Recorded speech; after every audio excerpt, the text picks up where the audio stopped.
शरीर की इन समस्याओं के लिए करें गर्म और ठंडा सेंक। जाने इसके बारे में।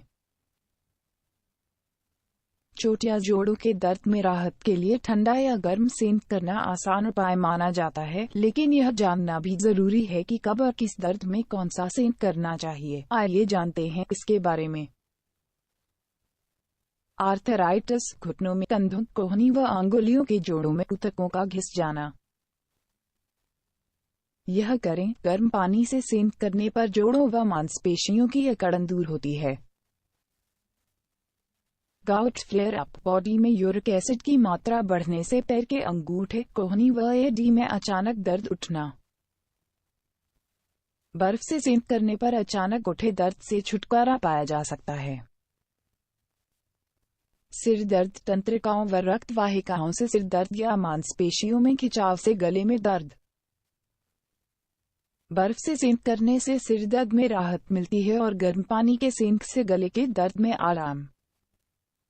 मोच आना, मांसपेशियों के खिंचने से शरीर के किसी भी भाग में खून इकट्ठा होने की स्थिति या लीर पड़ जाना। चोट पर बर्फ का सेंक करने से जलन दूर होती है और गर्म पानी से सेंक करने पर जकड़न खत्म होती है।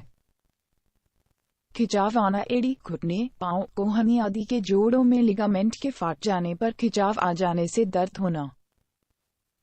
शुरू में ठंडे सेंक से दर्द के कारण हो रही जलन दूर होती है, बाद में गर्म सेंक करने पर मांसपेशियों की अकड़न।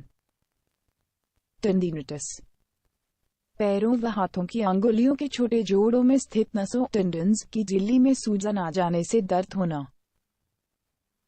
इस स्थिति में ठंडा सेंक करने से बर्फ पहले जलन कम होती है और बाद में दर्द से भी राहत मिलती है। टेंडिनोसिस, घर्षण के कारण एड़ी के पास टखने के जोड़ों की पेशियों में दर्द व अकड़न। जब जलन खत्म हो जाए तो गर्म सेंक करना चाहिए, जिससे अकड़न दूर होती है। ठंडा सेंक क्यों? बर्फ हमारे शरीर की रक्त वाहिकाओं को सिकोड़ देती है, जिससे हमें दर्द व जलन से हमें छुटकारा मिलने के साथ ही चोट ठीक हो जाती है। गर्म सेंक क्यों? गर्मी से नसों में रक्त प्रवाह तेज हो जाता है, जिससे अकड़ी हुई मांसपेशियां ढीली होने लगती हैं और दर्द में आराम मिलता है।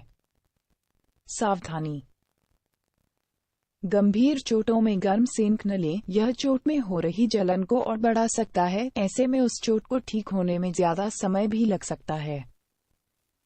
चोट के 6 से 7 घंटे बाद ठंडे सेंक से बचें।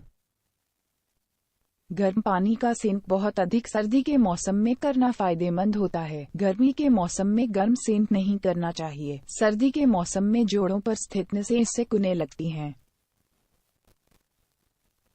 ऐसे में गर्म पानी के सेंक से दर्द पैदा करने वाले ऊतक और नसें खुल जाती हैं। ठंडा सेंक केवल ताज़ा चोट के समय ही करना चाहिए। यदि चोट लगे 6 से 7 घंटे हो चुके हैं तो ठंडे सेंक से बचना चाहिए। नील पड़ने से रोकने व जोड़ों में खून को इकट्ठा होने से रोकने के लिए ठंडा सेंक किया जाता है। देखने के लिए धन्यवाद। अगर वीडियो हेल्पफुल है तो लाइक, शेयर, सब्सक्राइब।